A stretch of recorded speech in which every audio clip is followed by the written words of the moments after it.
who are hanging around in the chat. Always appreciate that. My name is John, and we are here to talk about what has been going on in my life since you last saw me. Now, the first and foremost, is I am on an angle, so we got to fix that.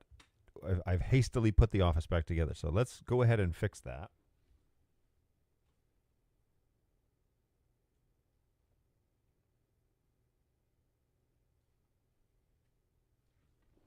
All right, maybe that's a little better. It's a little low.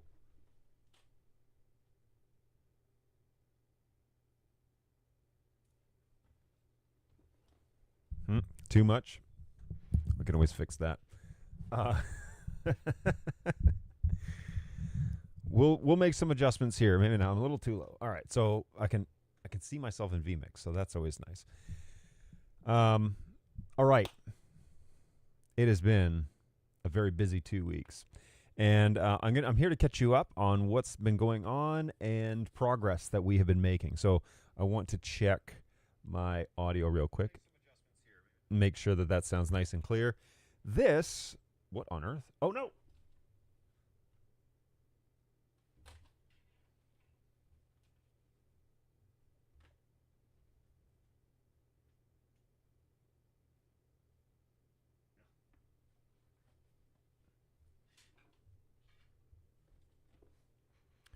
Okay, riddle solved. The back leg on the tripod was unlatched, so you were slowly starting to fall down. All right, so what on earth has been going on?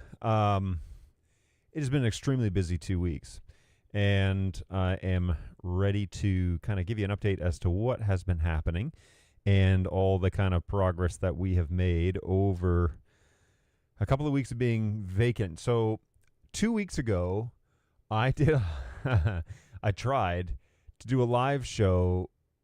This is not moving now, right? Okay, because now I feel like that.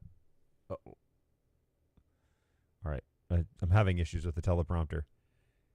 Now it looks like hopefully it's not moving. It's more level than it was, but anyways. What's going on, Randy? Good morning. Hello from Canada. I was just up there. Ontario, Northern Ontario, but the sound is good. Good. My levels are all right as per my little phone. Excellent. Well, I figured, for people that kind of stumble across me, they're probably watching on their phones. So, yeah, we'll go with that for now, and hopefully that is an acceptable expectation of what the audio on this show should be. I feel like I need to sit up nice and tall now. All right, so what has been going on? Well, 2 weeks ago on Wednesday, I left Tennessee and drove over to Troy, Ohio, to be honest with you. My first stop was in Troy, and so here I am at here I am loading my kayak up on the roof of my truck, and there's a bit of a story here, but anyways, we'll start here. And I headed for Ohio, and then the next day I was headed to Southern Ontario. On the Thursday, when I left Ohio, I tried to do a live stream from my truck, right? And I tried to just kind of give you guys an update as to what was going on, and I was thinking through a bunch of stuff, and so it was a good opportunity for me to kind of just like think and listen and talk out loud. I don't think anybody attended that one, which is totally fine, because it was not a good connection. I was running through my little PepLink system that was in my truck, but I was moving at 70 miles an hour. So I took that one down because it was a total mess. And I did say on that one, hey, I'm not going to be on next week. And I had said that the week before. So I knew that I wasn't going to be around for the following stream. But this one, I am here back on a regular schedule, I hope. More on that in a second, for the next, foreseeable future.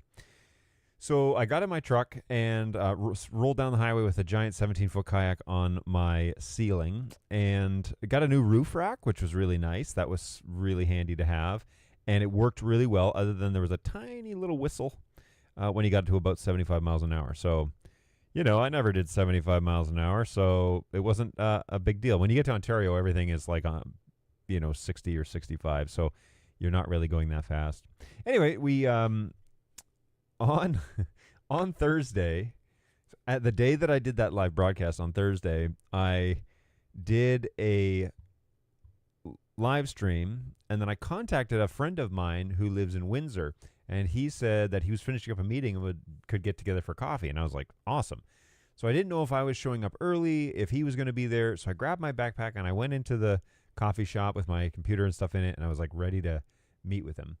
And he was already there, and he had ordered me coffee already, so shout out to Matt for having all that stuff done.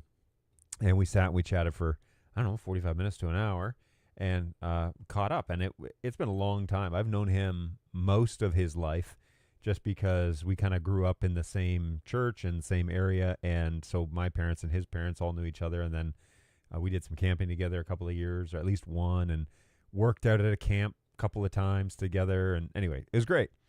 So caught up with him, and then got back on my truck and went to Kitchener, which is where my next stop was. And when I got to Kitchener, I got all the gear out for the remote streaming stuff that I do for my work. Got it all out, was starting to set it up, and was like, I need a remote in and fix some things on my computer at home and make sure this is going to work. And I plugged it in and pressed the on-air button. Everything worked really seamlessly. But the thing that I realized is that I had left my computer in Windsor at the coffee shop. So I frantically called the coffee shop, and they're like, oh, yeah, it's here. And I had them check and said, is there a computer in there? Is there like a fishing license in there? I gave them a whole bunch of specifics, and they're like, yep, it's here. This is the bag. So I had to send Matt over the next morning, which would have been Friday morning, to pick it up. He was gracious enough to do that. He got it, gave it to his wife. His wife works at Bird Dog at Support. I actually hired her before I left, and so she's still there. And so he gave it to her, and she took it to the office, and I was planning on going through there on my way back. So really no harm, no foul, except the fact that I didn't have my computer or any of my technology, including my watch charger, my phone charger, a bunch of things. Now, I have multiple phone chargers, but the watch charger was going to be a problem, and I had to end up finding someone else who had one, and a battery bank, and yada, yada, yada, yada. So what a mess. Anyway, so I had forgotten my computer bag, and I was really kicking myself the whole way, but I was relieved that they had it and relieved that Matt was able to go back and pick it up. So nothing really terrible. And I was going to have it before we were going to work on the following Thursday. Anyway, so then we get in the truck and we start heading back, and we spend the night in Kitchener. On Friday morning, we get up bright and early. We get in the truck, me and a buddy of mine who's an expert fisherman, and we start heading for Brampton, which is where my dad lives, and then headed for North Bay, which is where we're going to meet the rest of the crew before we went into the site, which is up near Temagami. So it is not pronounced Temagami, by the way. So for those of you who, there is such a thing as the Temagami pocket knife, and it's just a straight blade knife. You can find it on Amazon. The reviews, the Americans review it, and they call it Temagami, and that is not true. That's not the way you say it. So anyways, Temagami, Ontario, is a very small town of about 1,000 people, about an hour and a half north of North Bay. So if you're Googling it, if you go on maps, look for North Bay, which is one of the bigger cities in northern Ontario, and then go an hour up Highway 11, and you'll find Temagami, which is one of the major stops before you kind of have to go around Lake Superior towards Thunder Bay, which could be another 8 hours. Anyway, we head for North Bay, and the rest of the morning was fine. Then we get to camp, and we're taking all the gear down, and we're running guys down to camp, and they're starting to load up canoes. We portage in, which just means you have to paddle across the lake to go to camp to carry your stuff in. It's not just a drive-in camp. And everybody's going across. And traditionally, I take my kayak and I go in last because I got to push off. But I make sure everything is picked up and there's nothing left. And I send off the last canoe, and then I get in my kayak and I scoot across. And I don't really necessarily need to do that anymore in that order, but it is kind of nice. Well, the guys are paddling away in the last canoe towards camp. And I put my kayak in the water, and I pull the paddle out from the seat where I'd kind of tucked it in during the ride, pull the paddle out, and I go to connect it, and it's one side of my wife's and one side of mine. and they're both the same side, meaning they don't go together. If I had grabbed any other one, it would have worked just fine. But I grabbed two of the same, which means now I don't have a paddle. Now, luckily, I had taken with me what I lovingly refer to as the 10 horse. And that is a paddle. It's a bent shaft paddle that I actually made. Okay, so let me, whoops. Let me see if I can Amazon Google search. Yeah, here it is. Okay, so ages ago, long ago, I made a paddle with a craftsman who makes them kind of as a hobby, but now for a living because he's retired-ish. And I made a bent shaft paddle, which is, it's on a 45-degree angle. So the shaft of the paddle is straight, and then right at the blade is where it turns. And the theory is, and there's pretty good supporting evidence, that it increases the power of your actual stroke of the paddle, because when you are at 45 degrees, the paddle is flat. Okay, so it's parallel to you, meaning that it pushes more water than if you were using a straight shaft paddle, which you would be lifting water. So when you actually paddle through and you do the J stroke, which is what you're supposed to do with a paddle, you turn it over. There's no lifting of water while you're paddling, and then you lift it out of the water. When the J stroke means you push it through flat, and then it turns the blade, right? And then you lift it out of the water. So there's very little water resistance when you're going through with the paddle stroke, and then when you're lifting out and resetting. So every stroke is basically maximized for power on the actual power stroke, which is what it's called. And then when you turn and your thumb goes down, right? So I should do a demonstration here. Next time I'm going to do a demonstration. So you paddle through, you hold your paddle, the top of your paddle here, you've got the shaft of the paddle, you come through, this is the power stroke, you're right, you're pushing the water, and then when you're just past you and your blade starts to go up, you turn your thumb down, and then you recorrect. Now, a lot of people stroke and then push against the gunnels. That damages your paddle and the canoe pretty significantly. So strongly recommend you don't do a push and pry, which is what it's called, where you push and then you pry off the gunnels to correct the canoe. But instead, when you push, you point your thumb down, which turns the blade sideways, and then you push out with your forearm and your bicep. So then you come down and you push out. And then that keeps the canoe kind of doing this through the water, and you can point it to a spot on the horizon, and every single time you paddle through, then you keep that kind of power stroke going in the right direction. I'm just scanning my pictures. I just typed in the word paddle and just seeing if there's one that comes up here that shows my actual finished product. It doesn't actually look like I have one. I should take a picture because it's a very beautiful thing. This is what it looked like well, no, that's like mid construction. Anyway, I will find a photo, or I can go and grab it and show you guys what it is I'm talking about. Anyways, I did take my bent shaft paddle with me because my father and my uncle were going on this trip. My dad's brother were going on this trip as well, and I figured I might be going in a canoe at some point, so I will want my paddle. And I don't get to use my paddle except for this trip. So I put it in the truck, took it up there. Well, thankfully, I thought, well, I guess I'm going to have to use my 10 horse here to get across the lake because I don't have a paddle now. So I put the two stupid ends of the kayak paddle into the canoe or kayak. I got into the kayak myself, and then I pushed off and started using this bent shaft. Well, come to find out, the principles are exactly the same if you're in a canoe or a kayak. You're just a lot closer to the water in a kayak. So every time my hand would go in the water, every time my hand would go through, it would dip into the water and do the J stroke. So a little bit more resistance there. Not the end of the world, but a little annoying. So I wear gloves because I don't want to get blisters on my hands, which luckily I pretty much did pretty well. I have one on my thumb. But I didn't want to get blisters, and so I wear gloves. Well, then if you're dipping your glove into the water, that can get pretty cold pretty quickly. And it was only 65, 70 degrees last week up there, so it was quite chilly. Now,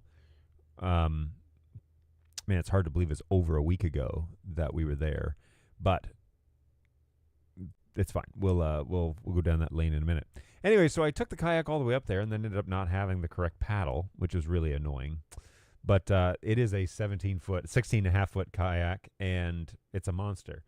So we may do with it. I didn't have my technology, which my wife said, you know what, maybe this is a sign that you really need to unplug for a few days.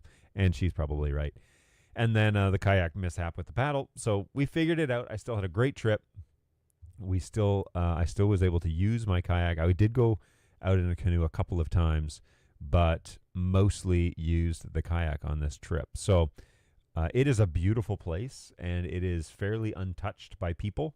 So here is part of the lake with the kayak on there, and I have it rigged, as you'll notice, with Scotty mounts, so I can clip my fishing rod in there, and I can even troll with it.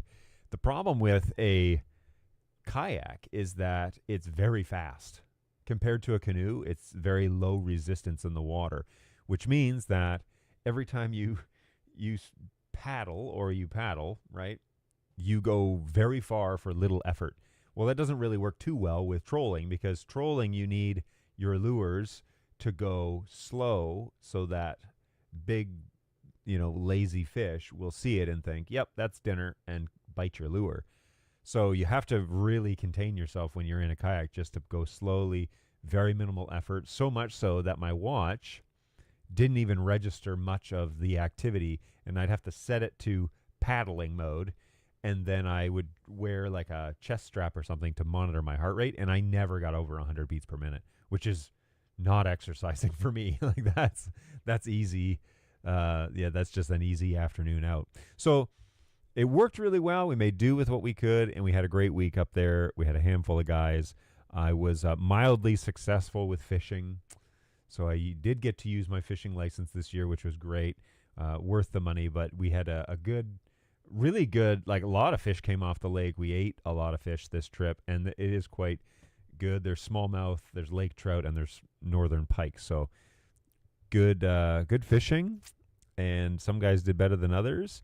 I won't put up people's faces that I don't have permission to share, but we. And I slept in my not my kayak. I slept in my hammock this year, which I normally do, but here I am. My hair's a little shorter than it is now, so you can see how time is cruel. But set up my hammock, and it's a 4-season situation, so it has a tarp and it has like bug netting and everything. The first night, the mosquitoes were terrible, but after that, they kind of knocked off after a certain time, and you could get in without getting completely eaten alive. So that hammock actually looks like this, and you just crawl in. You put your sleeping bag in there, and you crawl in. There's a Velcro opening. You get in, and then it snaps shut with the weight of your body, and you lay a little bit sideways, and you lay flat. Man, I sleep so well at camp, like in this thing. And it's 3 pounds. So instead of a tent, which is usually 15 pounds, and an air mattress, which is another 10 pounds, and your sleeping bag, which could be 2 or 3 pounds, this is 3 pounds and my sleeping bag. That's it. And it's really, really useful. The week before camp, it was like 95 degrees up there. And so I was thinking, I'm not even going to bring a sleeping bag because I'm going to be roasting the whole time. So glad I did, because it was low 70s and it went down to the 50s at night, and the mosquitoes were rough. So the padding, if you lay on top of your sleeping bag, at least the mosquitoes are not going to be able to bite you from underneath. So glad I took it. I just took a light sleeping bag, and that was enough, and some warm clothing, and that was great. All right, so camp ended, and we came out on Wednesday of that week. So that was actually a picture of us coming out. Here's actually a picture of my dad. So we leave on Wednesday mornings, and Dad's soloing across because we had too many canoes. So they loaded him up, and he just went across. Well, he's an expert in all things canoe and paddling and everything, so he had no problem with that. And I was behind him in the kayak. And we were some of the last guys to come out. So here we are. We're trucking over. We're going to do some work now and get everything up to the train tracks and into the trucks, and off we go. So that was kind of Wednesday, and we were finishing up. And then after that, we hit the road. And so went back to North Bay, had lunch there, said goodbye to my campers, and then onward to Aurelia, which is near Barrie, and then to Brampton to drop off my dad, and then to Kitchener to drop off my friend Scott, and then onward to Sarnia, which is where I spent the night.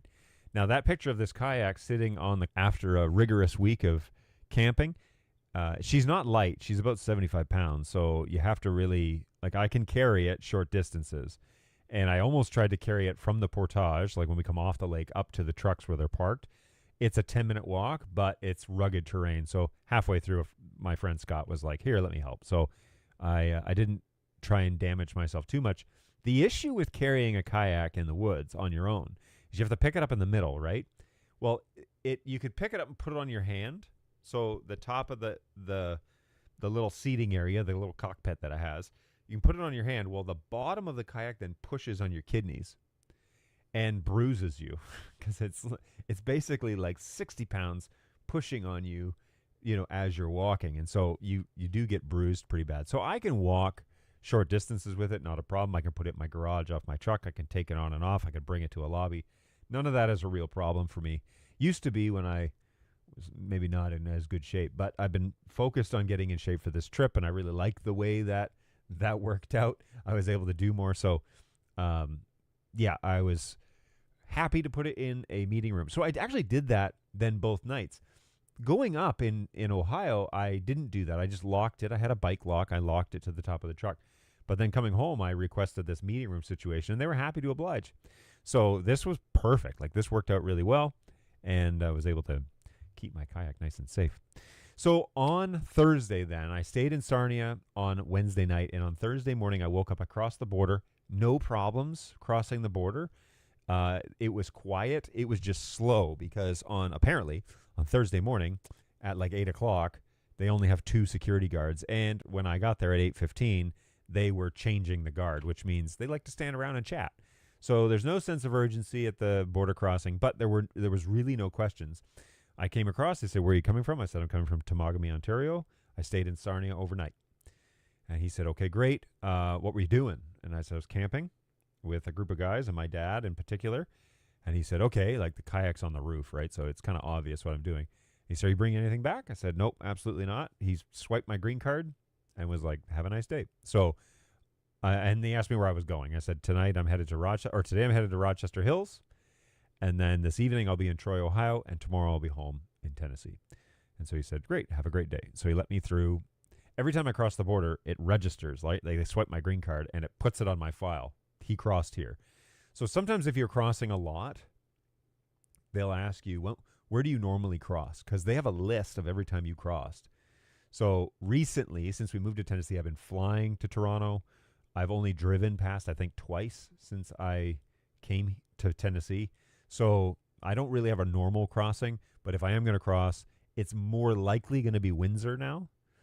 But this time I was crossing at Sarnia because I was going to Rochester Hills, so that is closer. And it was very nostalgic for me because I used to live in Rochester Hills, and I lived in Oakland County.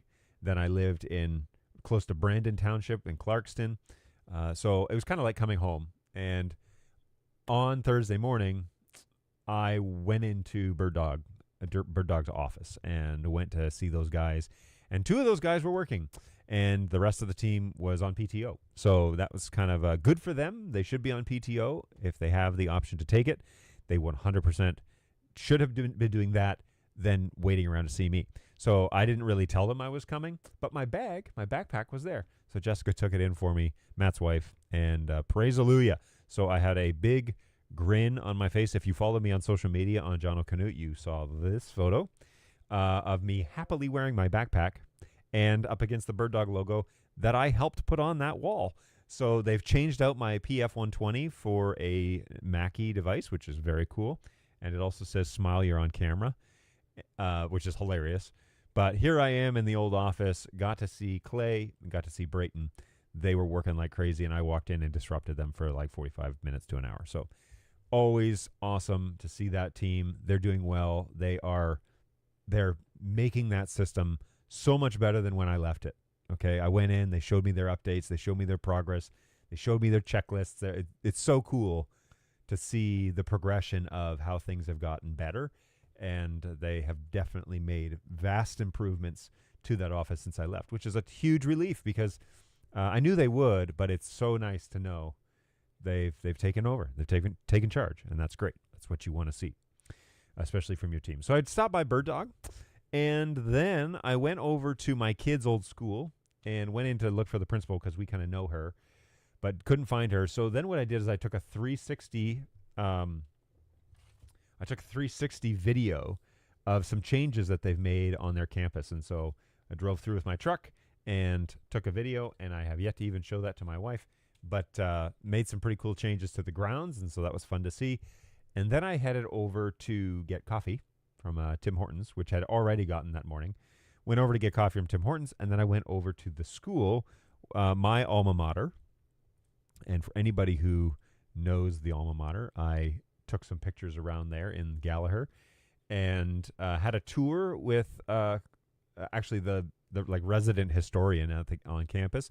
Had a good chat with him, caught up with some people that are still working there from when I was there working, and just had a good chance to see how things are going.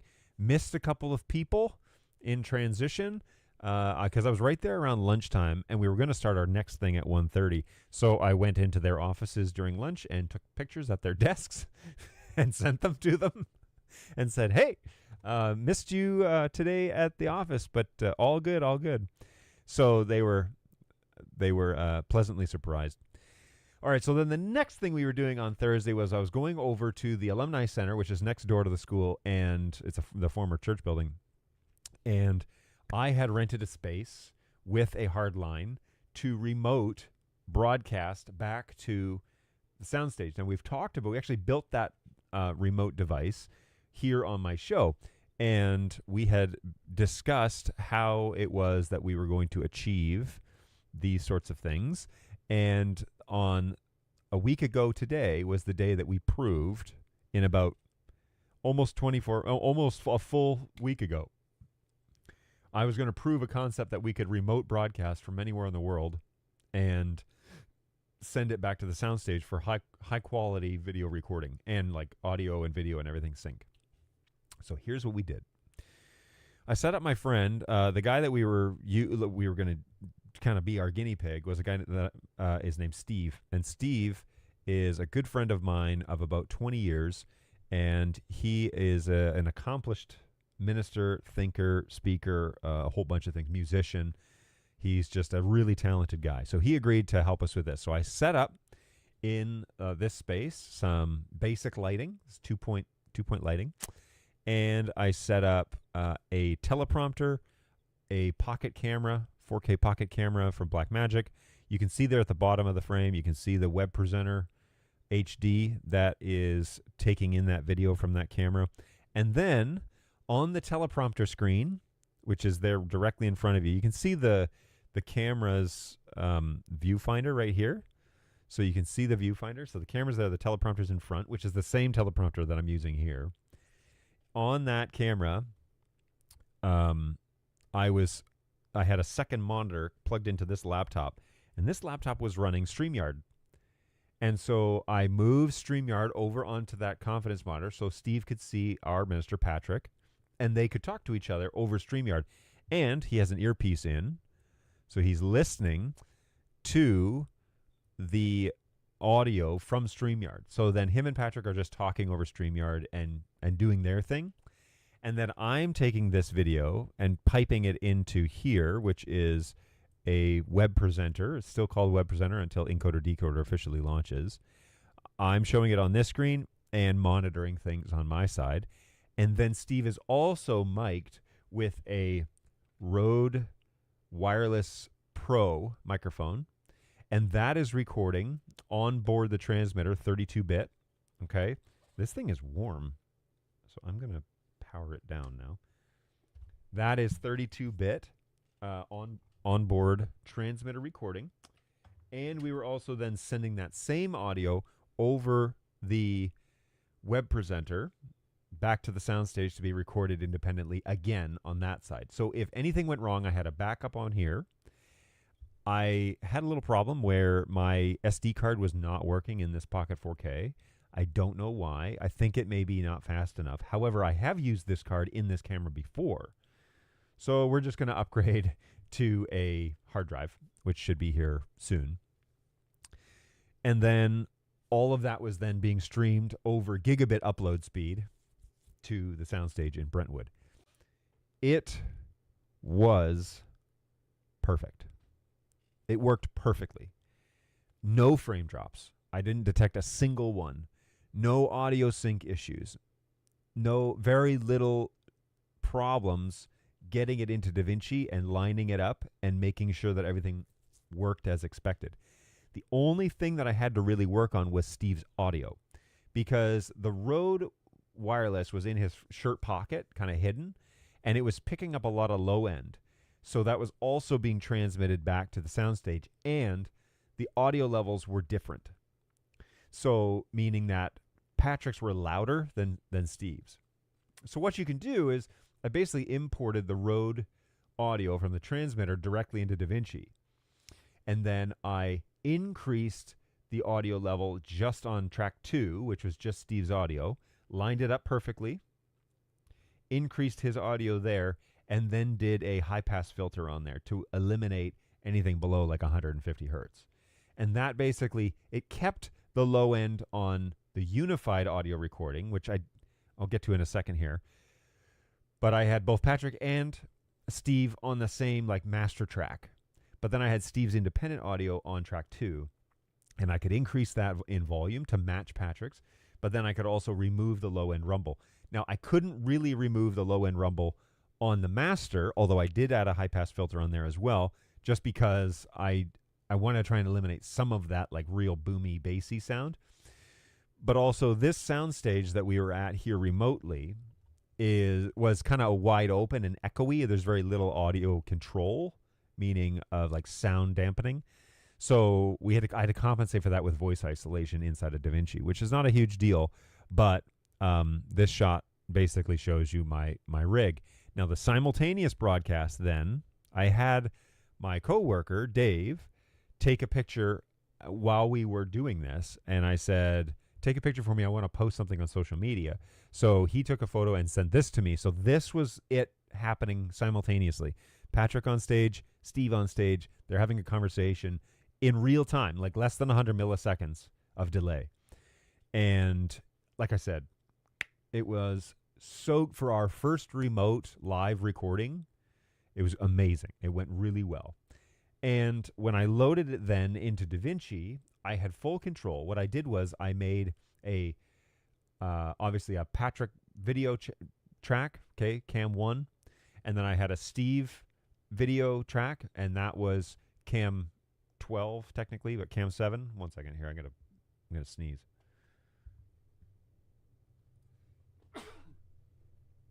Excuse me. Did that actually mute, or did it just mute? Nope, it didn't mute. Sorry, everybody. So I thought I muted it, but I didn't. So there was a Steve video track, Patrick video track, and then you can put those into multicam mode. So you can combine whatever cameras you want and say, create a multicam timeline. And then that makes a singular, okay, time-coded, time-stamped, singular video track that you can cut back and forth between. So what I did was, the base video was a split screen between Patrick and Steve, and that was my go-to all the time. And then when I wanted to make something full screen, I used the multi-track, the multi-camera setup, and put that above it. So then that would take precedence. So I could, if Steve was going to tell a story or Patrick was going to comment on something, I could make them full screen at any time and literally just cut and then cut. And it was like super simple. So I just had to watch it one time, finesse all of the cuts, and everything was like perfectly timed. So it took me, I don't know, 6 hours, or it probably took me about 4 hours to really finish from start to finish the video, which is, I think, really fast for a complicated multi-camera interview. I think that's really quick. And then all of the extra stuff that you do, right? But it basically, from start to render, it was about 4 hours. So massive video files, but it all worked really well. It all worked seamless. the web presenter to a ATEM streaming bridge, thumbs up from me. You marry them together with a secret code and encryption, and you send it over. We recorded on Medium, streaming Medium. I wish we had time to like test it at streaming high. It probably would have been fine because I had a gigabit upload, but streaming Medium was what we used, and I could lower that to streaming low if we were in kind of a dire situation where I only had 3 megs. As you saw on the screen on the behind the scenes shot, you can whoops. Hang on one second. You can literally see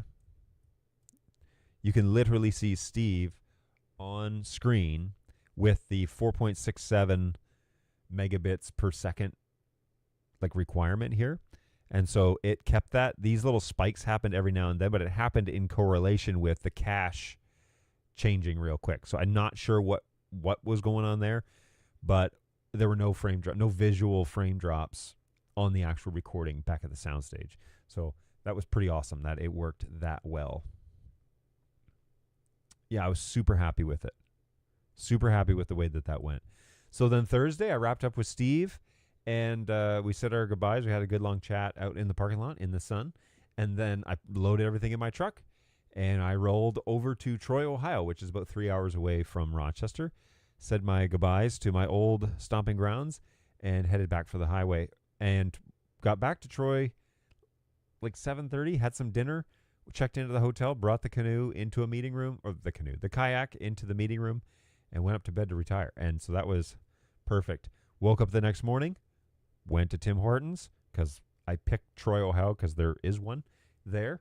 Went to Tim Hortons, kind of got ready to rock and roll. Ate a little breakfast at the hotel, but it wasn't something to really comment on. Grabbed something from Timmy's and hit the road. And since it's just me, like it's a 6-hour trip from Troy back to my place. Since it's just me, it was easy because like I just put on podcasts and listen to stuff and just roll. And I didn't have to push it too hard. I didn't have to speed. I didn't have anywhere to really be. And when I got home about 3 o'clock, and I was able to, with gas stops and all that stuff, I was able to get to work and get ready for Sunday on Friday afternoon. And I was actually ready to go by Sunday night. So that was amazing. Like just the timing, everything worked out great. The streaming thing worked out great. And we're really happy with all of that. So I'm really looking forward to the future with Blackmagic doing encoder decoders, because you can marry them together and then you just hit on air and it streams it back to the decoder on the other side. So now I'm tempted to let's get another set and do 2 cameras. That would be really cool too. So more on that in the future. Now, something I would change just so that I'm sure that, my coworker said it great yesterday. He said, we're not critical. Everything went really well. We're not critical about what we did, but we're just always looking for the next, how could we make it better? Like what could have been improved? And I like that attitude, because it's not that you did a bad job, but there's always somewhere that you could have done better. And so that's what we talk about. What could change? What could be better? What could be more convenient? One of the big things that I think I would change is having an independent track of Patrick on Cam 1. So feeding back the audio somehow, and I'm open to suggestions, by the way, feeding back the audio to be married with Cam 1, whether we do that on the studio converter, so Blackmagic cameras 6Ks, they plug into studio converters, they're PoE plus, it's a single cable connection. So I don't want to send back a cable, because that would defeat the whole purpose of being a single cable connection. But we do have onboard XLR, and we do have a bunch of options. And so I would love to get the audio and record that somehow. I'm open to suggestions. I don't know necessarily how to do it. Let's go ahead while we're here and look at some photos of the Blackmagic studio converters. And I just want to look at the back panel of it, because I feel like this will help us come up with some ideas. So if I pull this up and make it nice and big. All right. So here is the back panel of the studio converter. We are using camera out, one of the camera outs. We are using the camera, obviously, the PoE Plus. We will be using the TalkBack port. More on that in a minute. But I don't see a way here to integrate a channel of Dante audio or whatever embed it into the video. So I don't think you can do it here. So does that mean maybe I transmit it wirelessly back to the camera and I integrate it then via XLR or whatever and then send it back down this line for recording? I don't know. I don't know if that's what I should do. Here's another option on the ISO. Okay, so let's go ahead and pull that up. Extreme ISO. So we have the Extreme ISO SDI. ATEM Extreme ISO. Okay, here we go. So we have this bad boy right here. And yoink, on the back of this is 2 mic jacks. Okay, so I'm using pretty much all of these inputs. It's amazing how quick it goes. Using all these inputs, and I'm not using any of the SDI outputs, but there are these 2 microphone jacks. And so I'm wondering if I can't figure out a way, to integrate Dante, because I'll get into that in a second, integrate Dante into a 3.5 connection like that microphone has. Is there a device that would do that for me? Why is this full screen? What on earth is going on here? So is there a device, Dante 3.5 millimeter? So I just want like a dongle. Oh, does Turtle have something? Multi-channel Dolby. Digital signals. I want converter type? No. Audio input, as they say in Europe. Dante? Come on. Audio input, I want it to be... Oh, is it on page 2? Nope. I'm missing it. Am I missing it? Maybe I'm missing it. Okay, you can't do that. So, because it's video. Sorry, everybody. I'm an idiot.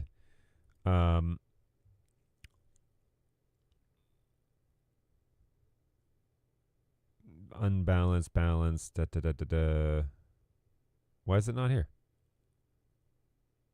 That's annoying. Okay, so I want Dante audio to 3.5. Ooh, what's this? Network receiver? Let's open that. Radial engineering. Dante network interface 2-channel audio receiver. Oh, these are so cool. These are made in Canada by Radial. They're awesome. Headphones on.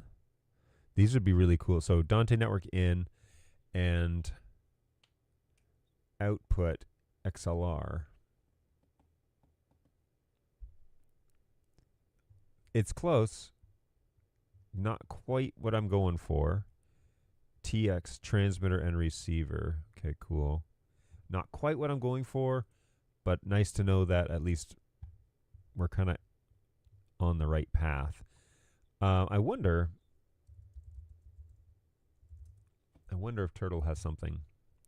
What I need is like just a... This is Bluetooth adapter, yeah.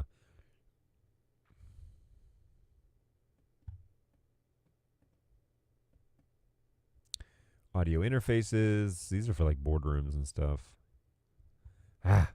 What I want is a little device that just spits out Dante to 3.5, right? This thing doesn't have a jack on it, right?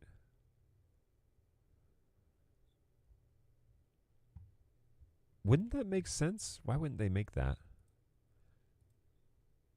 There's only one picture. Come on, guys.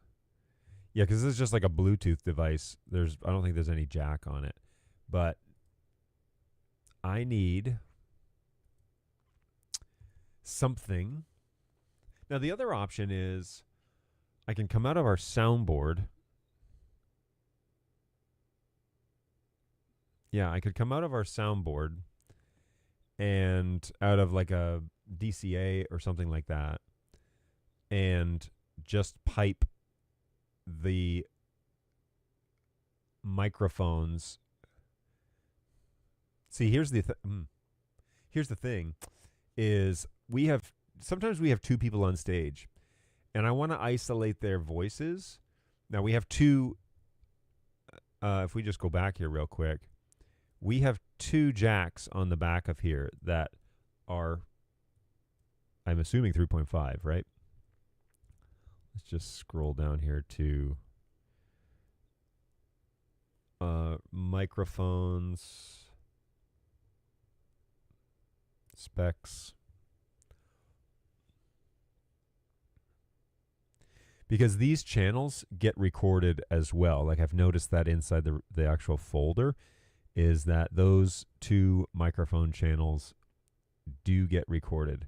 So input, here it is, 3.5 TRS stereo analog female. So that's probably what I should do. I should come out of the board in two different channels and do like XLR or 1/4 inch out into 3.5 millimeter. I think that's what I should do. That's the simplest way to do it without having to screw around with Dante or figure out a device that'll do it, is just like do a direct line from the board to the recording and pipe in both. We have two mics that are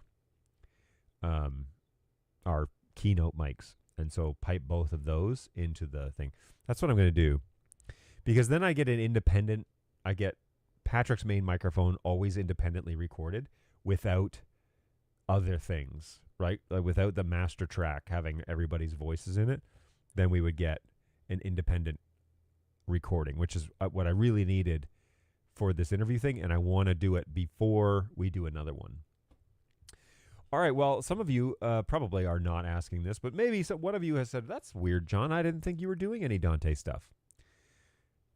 Well, things have evolved, and we're actually seriously considering and currently purchasing some items to change out our intercom system. Now, you might remember my review of Saramonic headphones, intercom headphones, and my unfortunate interview with them at NAB 2025. Let's recap. We've been having some issues with our intercom system. They are provided by a company called Saramonic. We paid for them, all right? We bought them out of our own money and paid probably, by the time everything's said and done, probably close to $3,000. Now, for an intercom system, listen, $3,000 is not really that much. I understand that is pretty cheap for an intercom system. For the most part, people pay $10,000 for that.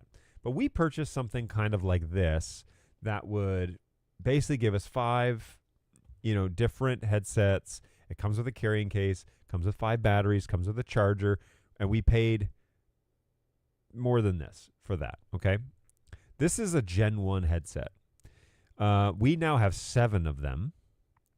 And we have the hub, which we paid extra for. We don't have this little headset, but we have 7 other headsets that are all working together mostly.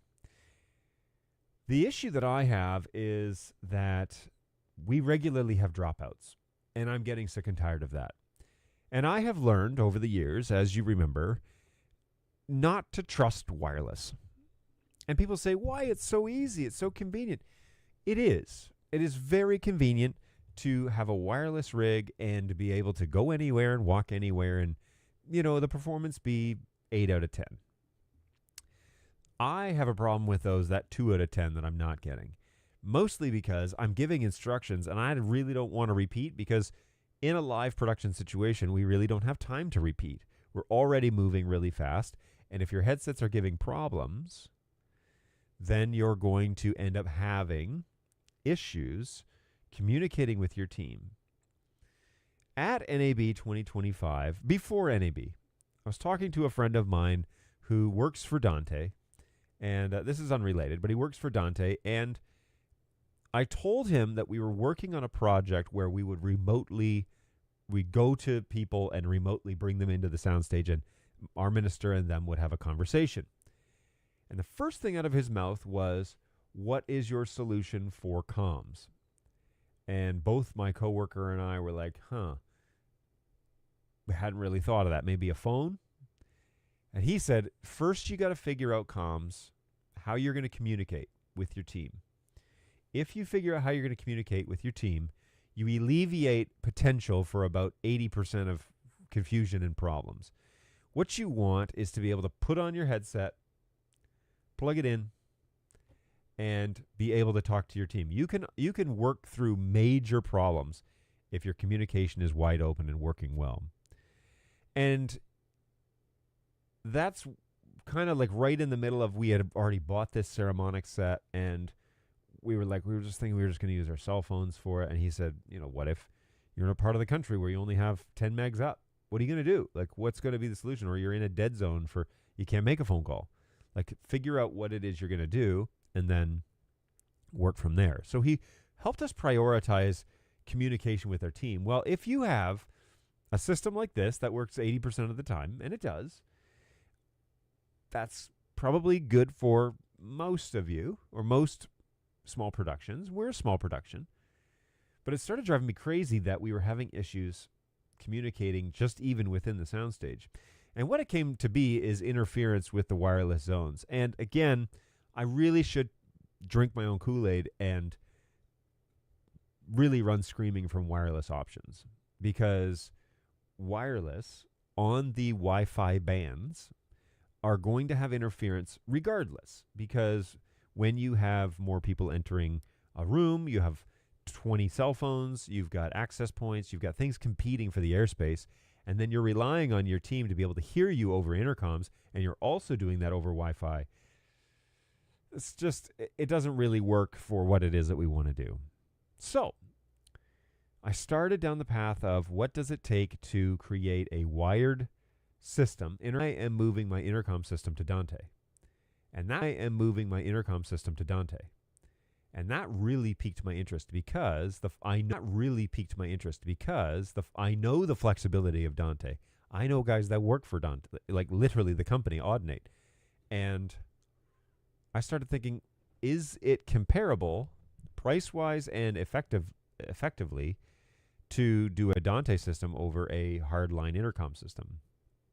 Well, because Dante is so flexible, and you really just need to run low voltage, cat cable everywhere, I really started considering, okay, what are the options here? And quite frankly,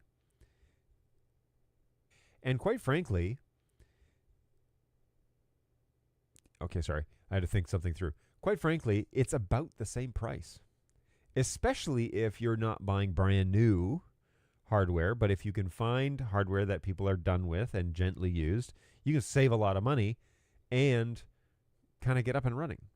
So our next major project is a intercom Dante system. But it's much more than that to me, because it's our introduction into Dante. And so if I can do this lightweight intercom system on Dante, but buy a backbone that will allow us to have 128 channels of Dante, now we're talking about expanding our production line into ones and zeros, into network, which is more my wheelhouse than ever. So I'm actually very interested in seeing what might come of this, because if we go by way of Dante, then we'll be able to integrate those options further on into the future.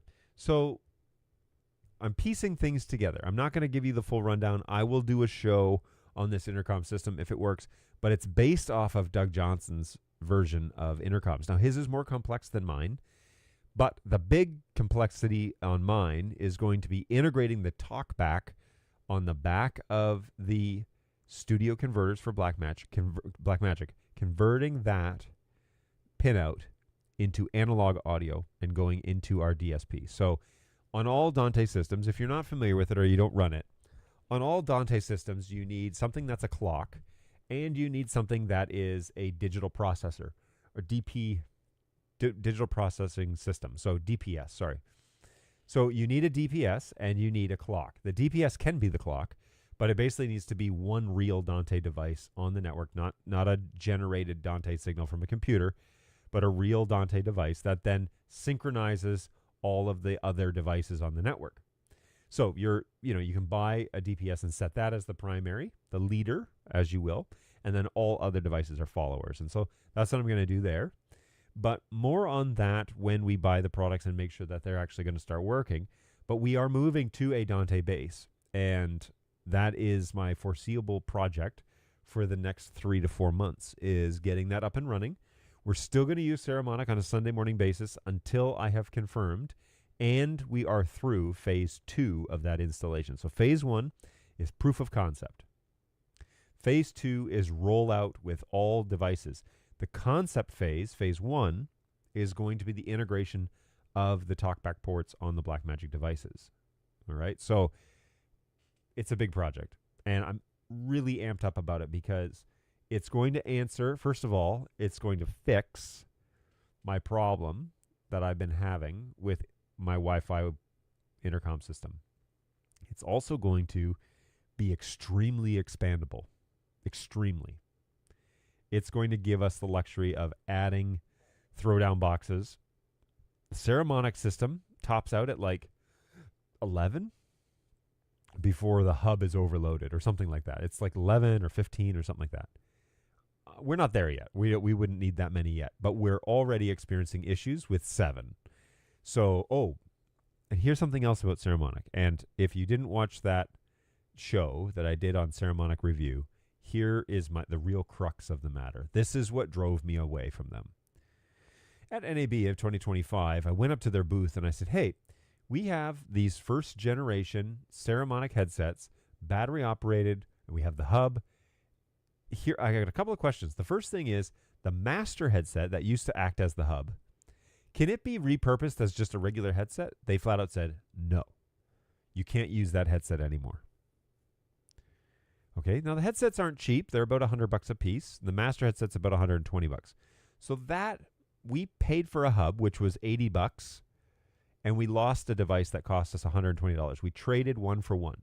So that headset is sitting pretty much brand new. It's been used a half a dozen times, sitting brand new in a box.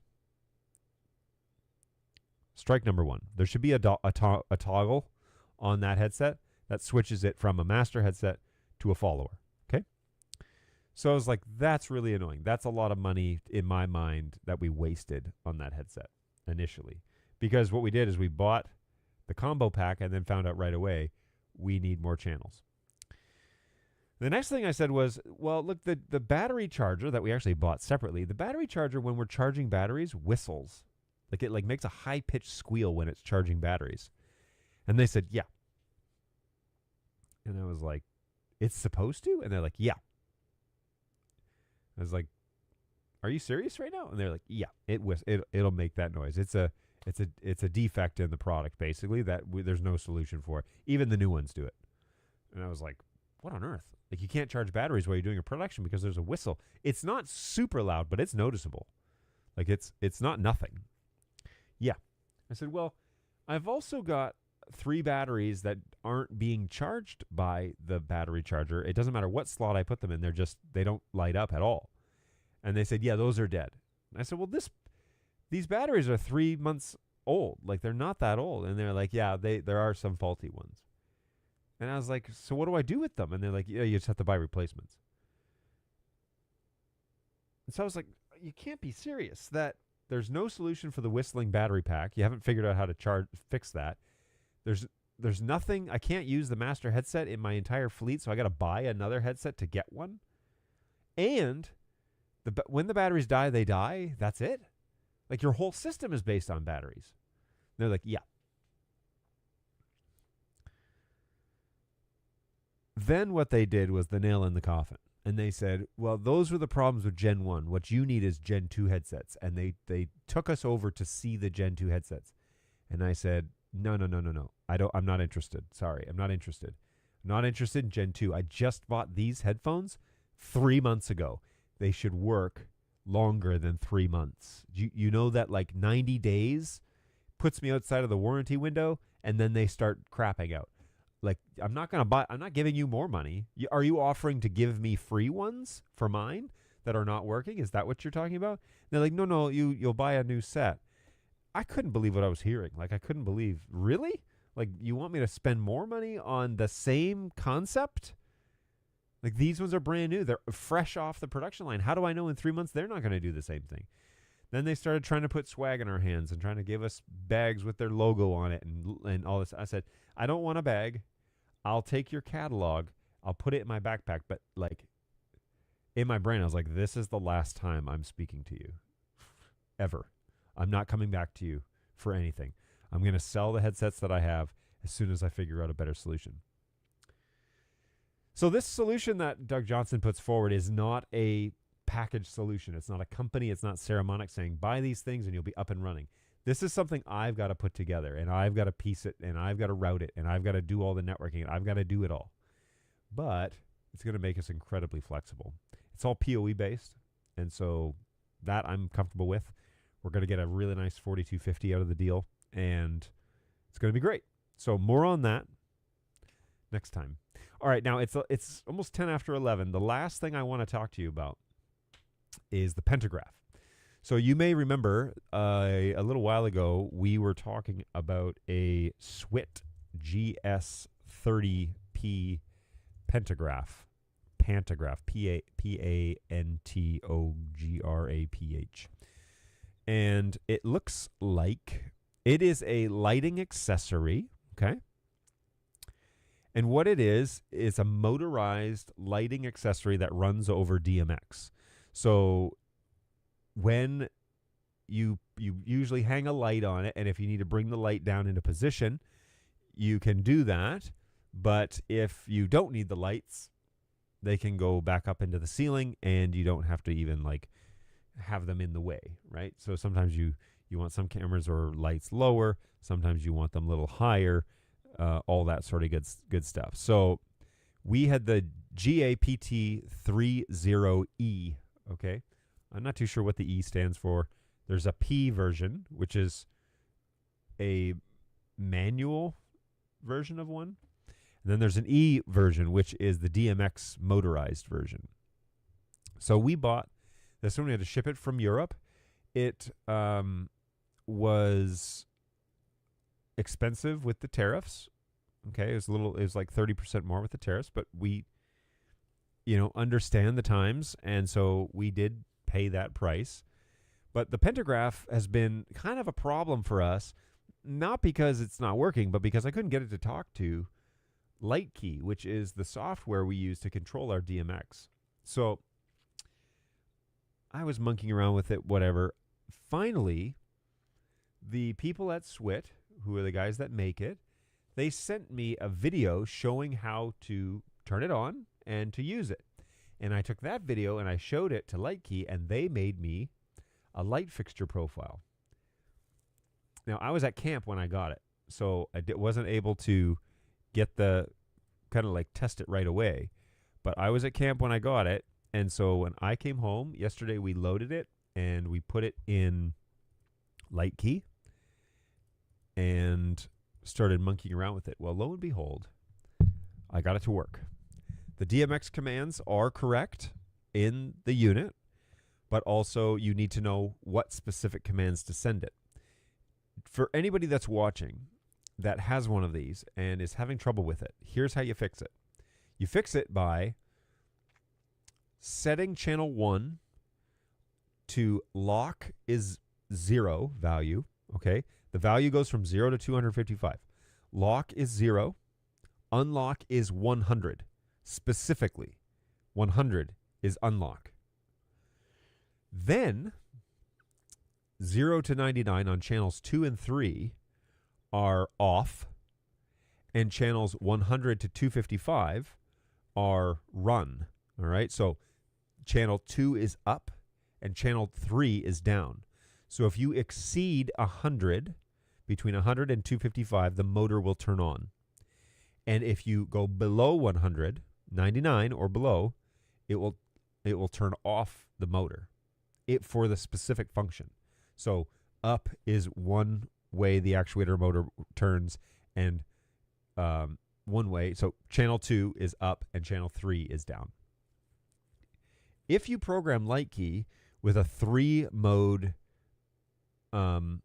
fixture, and you precisely set 0 to lock and 100 to unlock, and then you set the other ones to 0 to 99 off, 0 or 100 to 255 up, and then channel 3 0 to 99 off, and then 100 to 255 down. If you then go and make shortcuts inside Light Key under the design phase or the live edit page, you can make buttons that correspond with those commands. And then when you unlock, it sets it directly to value 100, not 101, not 99, not anything else, 100. It sets the value to 100, and then you click down, it will actually lower the pantograph. So success! We have successfully integrated the pantograph with our system. Companion works with Light Key, and so then you could integrate those buttons up and down with Light Key, and you can control it from anywhere you can access Companion, either on an X Keys, Stream Deck, or remotely with the emulator. So praise Alleluia. Our pantograph is working and is integrated, which means now we can add more, is what that means.